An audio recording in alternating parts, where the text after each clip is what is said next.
La voiture de Richard Castle en flammes, sous les yeux d'une Kate Beckett éplorée dans sa robe de mariée.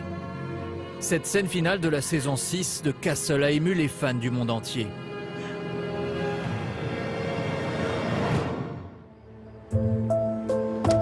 Pour savoir si l'écrivain a survécu à son terrible accident, direction l'autre côté de l'Atlantique, à Los Angeles, au cœur de la fourmilière hollywoodienne. Il est 8 h du matin et les équipes techniques des studios ABC sont déjà à pied d'œuvre. Le tournage d'un épisode de la 7e saison de Castle est sur le point de débuter. Il faut nettoyer les fenêtres là-bas. Le chef de la photographie, responsable de la lumière sur le plateau, vérifie une dernière fois ses réglages avec les doublures. Ok, c'est bon. Et le balai incessant des régisseurs qui démontent et remontent les décors de reprendre de plus belle. Chaque jour, c'est une petite armée de centaines de personnes qui se mettent en branle. Attention à la marche. Une organisation millimétrée. Pour tenir des délais très serrés, la production n'a que 2 petits mois d'avance sur la diffusion. Le moindre retard peut avoir de graves conséquences. Non, doucement, doucement. Comme à son habitude, Stana Katic, l'actrice vedette de la série, révise ses lignes de dialogue au beau milieu du plateau. Excellente nouvelle, Nathan Fillion, alias Rick Castle, est bien présent dans cette nouvelle saison. Tout le monde est maintenant prêt à donner vie à la série policière qui, depuis 2009, bouleverse les codes du petit écran. En cette saison, le show Castle s'est imposé partout où il a été diffusé. Chaque semaine dans le monde, ils sont près de 40 millions de téléspectateurs inconditionnels à suivre les tribulations de Rick Castle, le séduisant romancier millionnaire, et de Kate Beckett, la sexy et pugnace lieutenant de la police criminelle de New York.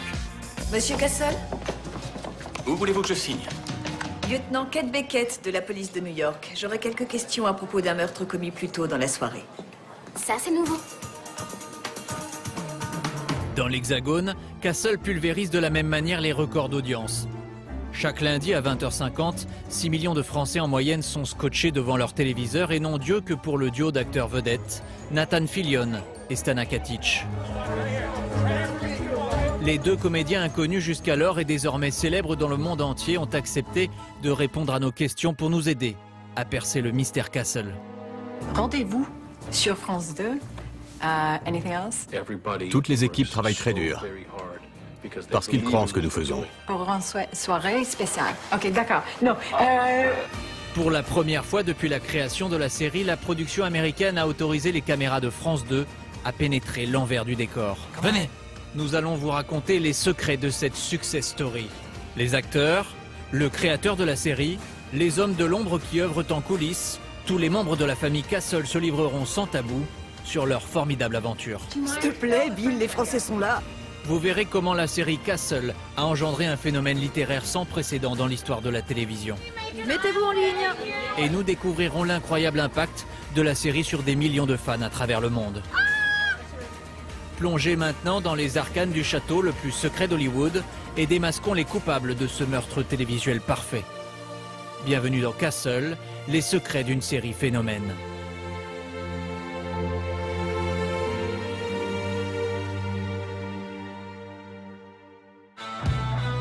Quand on cherche à percer le mystère Castle, ce n'est pas à New York qu'il faut se rendre, mais à Los Angeles, la mecque du divertissement et du cinéma américain. Toutes les grandes chaînes de télévision, les puissants networks comme ABC s'y sont implantés et elles se livrent une concurrence acharnée, comme en témoignent les panneaux publicitaires partout dans la ville. Près de 400 séries télévisées sont produites ici chaque année et rares sont celles qui parviennent à s'imposer au-delà de 2 ou 3 saisons.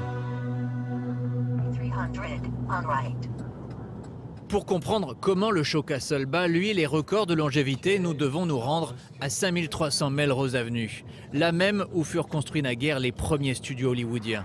Aujourd'hui, les affiches géantes du show s'étalent sur les murs des bâtiments. Pour entrer dans ce complexe ultra sécurisé, il faut montrer patte blanche. Aucune caméra n'y est tolérée sans une autorisation express d'ABC. Il est 10 h, notre journée dans les dédales du château peut commencer. Ok, thank you.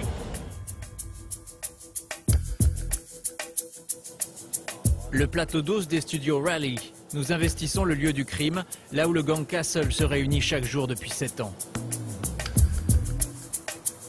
Dans la cour adjacente, on découvre les camions-loges réservés aux acteurs de la série. Nous arrivons Au beau milieu du tournage du 5e épisode de la saison 7, la scène se déroule dans le loft de Richard Castle. L'éditeur m'a envoyé le lien vers la nouvelle pub de Raging Hit. Je veux que vous voyez ça. 3, 2, 1. Bonjour, ici Richard Castle. Voici la pub pour mon nouveau Raging Hit, bla bla bla bla.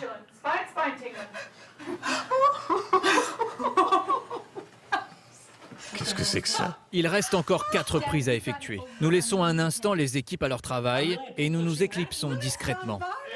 Coupé, très bien. Pour découvrir les secrets de fabrication de la série, qui de mieux que Seamus Dever pour nous servir de guide? Bienvenue dans Castle, suivez-moi. Dans la série, il incarne l'un des adjoints de Kate Beckett, le sympathique mais rigide détective Ryan. Le corps de la victime a été trouvé dans une bouche d'égout à moitié dévoré. Dévoré? Ouais, et il était recouvert d'une sorte de gelée verte. Donc nous sommes ici au studio Rayleigh, sur le plateau 12 exactement. Ce plateau existe depuis maintenant 7 ans. Ça n'a jamais changé. Le loft de Castle étant pour le moment utilisé, Seamus nous conduit à quelques mètres de là, dans le second décor permanent, le commissariat new-yorkais de Beckett. La chaise de Castle, très poussiéreuse. Oui, c'est bien la sienne. Le plus gros défi à relever pour les décorateurs, c'est de faire croire aux téléspectateurs que l'action ne se déroule pas à Los Angeles mais à New York, où évoluent les personnages de Castle. Il a donc fallu imaginer et construire d'immenses bâches représentant une vue imprenable sur les gratte-ciel de Manhattan. Ce sont de gigantesques toiles, des photos géantes. Ce sont en fait des négatifs, pour que la lumière puisse passer au travers. Quand ils font une scène de nuit, par exemple, on peut croire qu'il y a quelqu'un derrière les fenêtres. C'est fou. Ça coûte des milliers, des milliers et des milliers de dollars. Vous devez vraiment vous ennuyer. Pour vous la jouer, fenêtre sur cour. Alexis me les offre. Au final, impossible de remarquer le subterfuge. L'illusion est parfaite. Eh ben, vous ratez quelque chose. Suivez-moi dans le bureau du capitaine. En suivant Seamus Dever, on se rend vite compte que l'acteur est ici comme un poisson dans l'eau. Le bureau du capitaine, le capitaine Gates. On ne me la fait plus. Vous ne méritez pas de porter l'uniforme. Donnez-moi votre arme et votre plaque. Elle prépare en fait un diplôme de droit en ce moment. Ce sont ici ses livres de droit. Elle les lit entre les scènes. Il y a toutes sortes de marques et de notes. Et ça, c'est une tasse que ma mère a fait. C'est vrai, c'est ma mère qui l'a fait. Depuis 7 ans qu'il arpente ces couloirs, Seamus connaît chaque recoin du plateau. Et il a même une petite anecdote sur tout. Cette eau est ici depuis 7 ans, sans blaguer. Ne buvez pas cette eau ou vous mourrez empoisonné. Le plateau est devenu une seconde maison pour l'acteur. Et les quelques 250 personnes au total qui composent la famille Castle, acteurs, figurants, techniciens, employés administratifs, c'est un commando parfaitement organisé qui travaille toute l'année, 10 mois sur 12 exactement. Car pour tenir le rythme effréné de 23 épisodes par saison, les journées de travail sont particulièrement denses. Bienvenue dans la salle de repos. Et c'est presque un sacrilège quand Seamus vient perturber la pause détente de Nathan Fillion dans la salle de repos. Il y a notre machine à café, des choses comme ça, et des chaises, et... Hey, bonjour. Je l'ai énervé, je crois. Je ne sais pas ce que j'ai fait, mais je l'ai énervé. Ah, il revient. C'est un chic type. Ça représente beaucoup de sacrifices. Il y a énormément de gens ici qui ne voient pas beaucoup leur famille. Quand on rentre à 6 h le samedi matin, ça fait des week-ends plutôt courts. Si vous voulez passer du temps avec vos enfants, c'est difficile. J'aime cette idée que tout le monde travaille très dur, parce qu'ils croient en ce que nous faisons. J'espère que vous avez apprécié. Bonne journée. Fin de la visite. Notre guide d'un jour n'a pas une minute à perdre. Le réalisateur n'attend plus que lui sur le plateau. Cette chaise n'a pas de dossier. Cette chaise est défectueuse. Poursuivons notre enquête sur les secrets du phénomène Castle. Vous allez voir que sans un événement historique dramatique pour les États-Unis, la série n'aurait peut-être jamais vu le jour. Dans toute entreprise victorieuse, il y a toujours un visionnaire. Pour Castle, cet homme s'appellera Andrew Marlowe, au départ un simple diplômé de l'Université de Columbia en littérature. Dans les années 90, il commence par écrire des scénarios pour Hollywood, notamment Air Force One ou L'Homme Invisible. En 2008, ABC propose à Andrew Marlowe de réfléchir à une nouvelle série. Et ce sont les attentats du 11 septembre contre le World Trade Center qui vont être à l'origine de l'idée qui va changer sa vie. Après les attentats du 11 septembre, beaucoup de gens pensaient que c'était inimaginable. Mais il y avait plusieurs scénarios de films qui y ressemblaient étrangement. Des agents de la CIA ont donc été envoyés à Hollywood pour discuter avec les scénaristes sur de possibles attaques terroristes. À partir de là, je me suis demandé si ça ne serait pas intéressant pour un policier qui passe ses journées à résoudre des crimes de se faire aider par un écrivain qui passe son temps à imaginer comment tuer des gens, un homme qui passe ses journées à écrire des polars.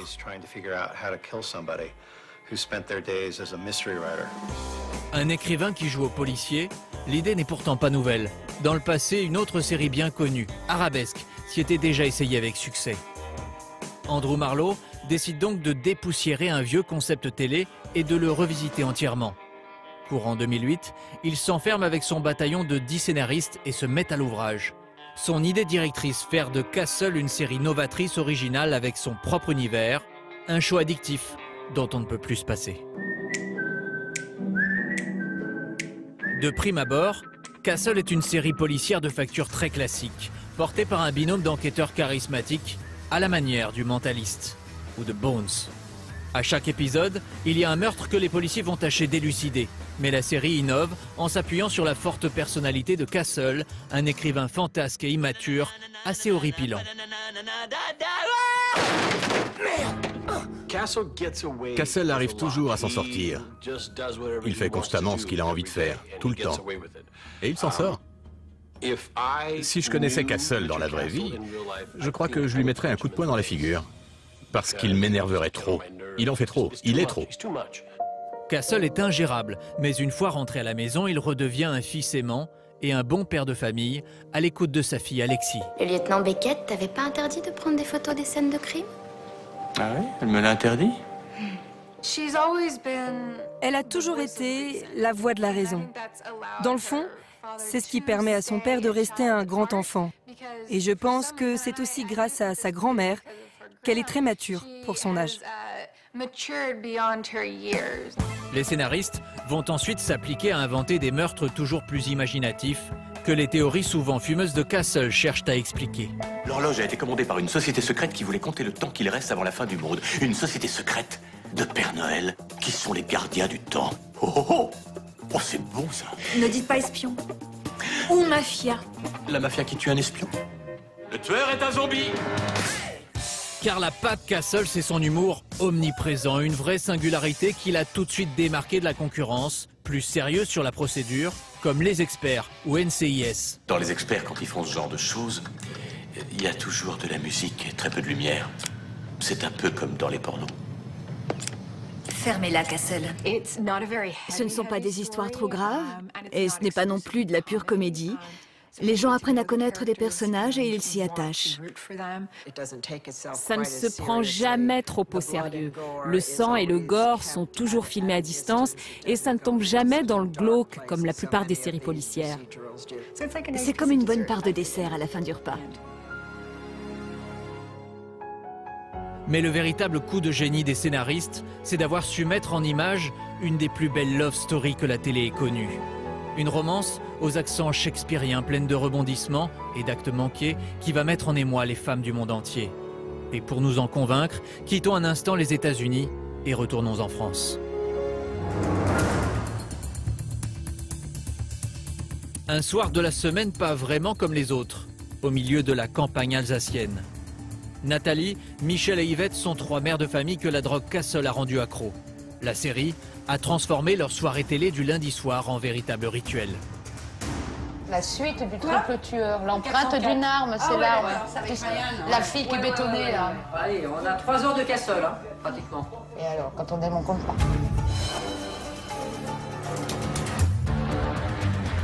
Castle, c'est de la folie, c'est de la folie, c'est du romantisme, c'est de l'amour. Il y a de tout. J'ai dû voir 10 fois chaque saison. Il y a quelques mois, ces 3 femmes ne s'étaient jamais rencontrées. C'est grâce à Castle qu'elles se sont liées d'amitié, à force d'échanger sur les réseaux sociaux. Aujourd'hui, Michel vient même parfois d'Orléans, où elle réside, à 500 km de là, pour partager ses moments privilégiés avec ses copines. Il est 20h50.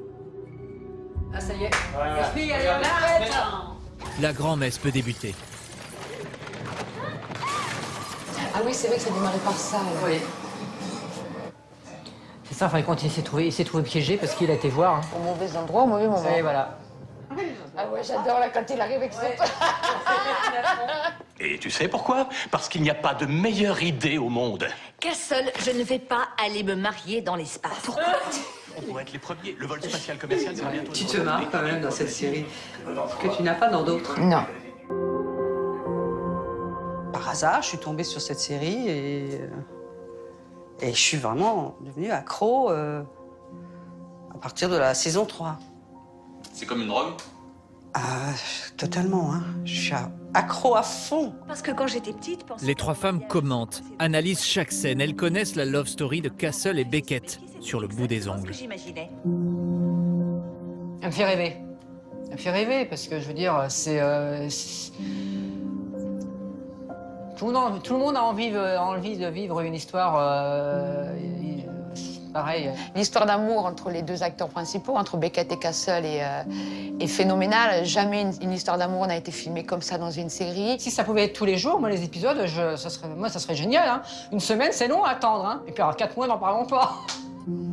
Mais alors, qu'est-ce qui rend cette histoire d'amour si unique qu'elle est capable de transformer ces mères de famille en admiratrices passionnées? La raison est simple. Les scénaristes ont réussi à tenir le public en haleine pendant plus de 5 ans. Nous allons tenter de résumer les 56 heures de leur romance en moins de 3 minutes. Il aura fallu 80 épisodes pour assister à cette scène mythique en ouverture de la 5e saison, le réveil de Beckett dans les draps de Castle.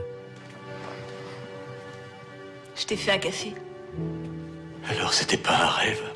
Non. Car avant d'en arriver là, les choses ont été quelque peu compliquées. Au départ, Castle et Beckett sont comme chien et chat. On est mariés. On n'est pas mariés. Relax, c'est pour l'enquête. Si on est mariés, je demande le divorce. Vous êtes comme ça tout le temps? Oui. Beckett déteste Castle et tout ce qu'il représente, un dragueur arrogant, cynique et incontrôlable. Il est énervant, agaçant, narcissique, égocentrique et réellement très marrant. Castle, lui, ne songe qu'à une chose, faire de Beckett la muse de ses nouveaux romans et au passage l'ajouter à son tableau de chasse. Si j'avais été dans les bras d'une autre, vous seriez jalouse. Dans vos rêves, peut-être. Dans mes rêves, vous n'êtes pas jalouse, vous me rejoignez moi et une charmante... Beckett a beau résister, les pitreries, le charme de Castle finissent peu à peu par la faire craquer. Faites attention à vous. Je me trompe ou vous avez vraiment peur pour moi? Ratez cette mission et je vous tue. Je me disais aussi. Seconde saison, pense que l'inévitable va forcément se produire. Castle fait tout pour la séduire, mais Beckett refuse de voir la réalité en face. Vous travaillez côte à côte tous les jours. Dans un de ses bouquins, il a imaginé une scène érotique avec toi qui m'a quasiment fait grimper au rideau. Et maintenant que la petite mariée pleurée débarque, ne me dis pas que t'es pas un peu jaloux. Je t'en prie. T'as passé beaucoup trop de temps dans ta salle d'autopsie, à mon avis. Elle tombe alors dans les bras du séduisant inspecteur Deming. Une relation qui rend Castle fou de jalousie et finit de le décourager. De toute façon, cette relation, j'en ai fait le tour. À la fin de la saison 2, Beckett réalise qu'elle est amoureuse. Elle quitte Deming, bien décidée à avouer ses sentiments, mais trop tard. Le mal est fait, l'écrivain remet le couvert avec Gina, son ex-femme, et laisse Beckett inconsolable. On se voit à la rentrée? On se voit à la rentrée.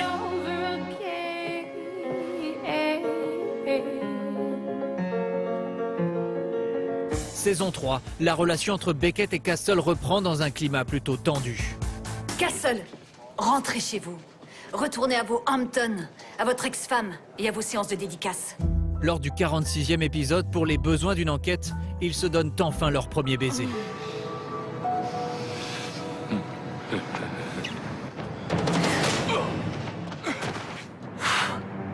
C'était époustouflant. Castle largue Gina pour repartir à la conquête de sa muse. Manque de chance, Beckett est désormais en couple avec le très beau mais ennuyeux Dr Josh. La jeune femme, totalement obnubilée par la traque de l'assassin de sa mère, bâtit un mur entre elle et Castle. Il n'y aura jamais rien entre nous, Castle. Je ne veux plus vous voir. Dans les dernières secondes de la saison 3, Beckett tombe sous les balles d'un sniper. Castle, désespéré, lui avoue enfin ses sentiments. Kate! Où est-ce que c'est parti? Beckett est touché! Kate! Tu peux pas me laisser.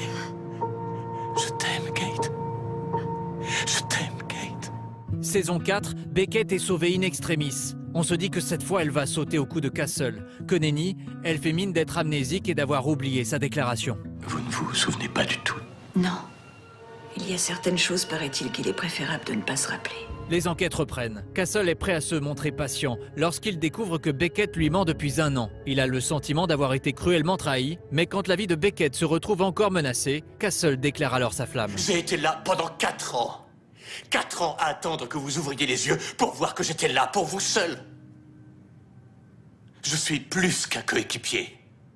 Et je vous aime. Kate le repousse, mais lorsqu'elle réchappe de justesse à la mort, elle craque et réalise enfin, au bout de 80 épisodes, que Castle est l'homme de sa vie. J'ai failli mourir. Et je n'arrivais à penser qu'à toi. Tout ce que je veux, c'est toi.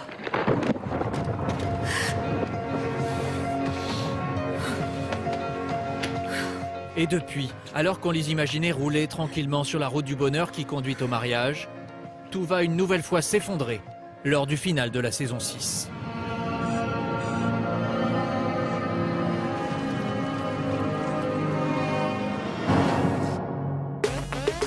Une romance haletante qui depuis 7 ans fait exploser les audiences aux États-Unis. Nous nous sommes rendus au siège du célèbre magazine Variety pour mesurer l'ampleur du phénomène et recueillir l'analyse de Debra Birnbaum, la responsable télé de l'hebdomadaire.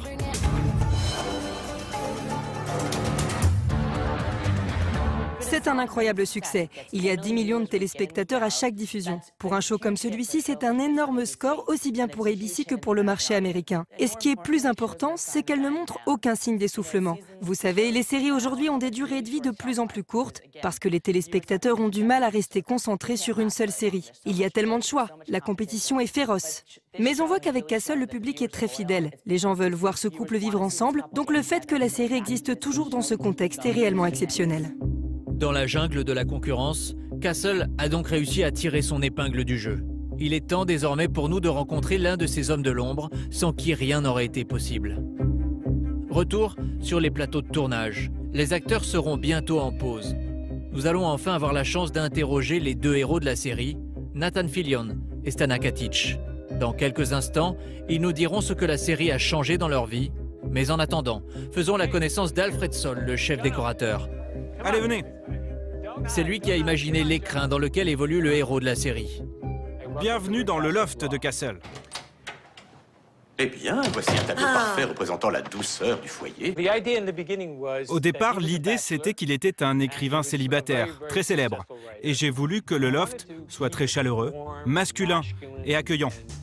Alfred Soll, qui a notamment travaillé pour Melrose Place, a cherché à coller à la personnalité de l'écrivain. Le bureau de Castle, décor essentiel à la construction du personnage, lui a demandé une attention toute particulière. Ce sont les 2 premières choses que j'ai trouvées pour la série, ce bureau et cette chaise. C'était la clé, l'endroit où il passe tout son temps. J'ai chiné cette chaise dans un magasin d'antiquités et quand je l'ai vue, j'ai tout de suite su que c'était celle de Rick Castle. Regardez cette photo, elle a été prise par un photographe français dans un appartement à Paris. C'est elle qui m'a donné l'inspiration pour la couleur et le ton global de l'ensemble. Pour le dragueur invétéré qu'est Richard Castle, Alfred a aussi imaginé une chambre dans le plus pur style new-yorkais qui transpire le luxe et la testostérone.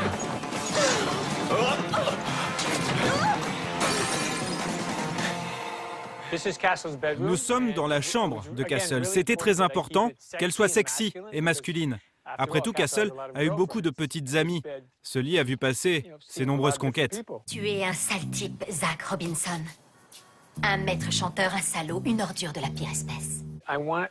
Je voulais que les gens pensent que c'est réel, que ce lieu confortable existe vraiment. Et là, nous avons la salle de bain, mon décor préféré, parce que nous n'avons jamais pu le construire. Peut-être qu'un jour, il y aura une salle de bain ici, je ne sais pas, je le demande chaque saison. Quand est-ce qu'on fait une scène dans la salle de bain? Alors à quand une scène romantique entre Castle et Beckett, côte à côte, se brossant les dents au saut du lit? Nous allons pouvoir poser la question aux principaux intéressés.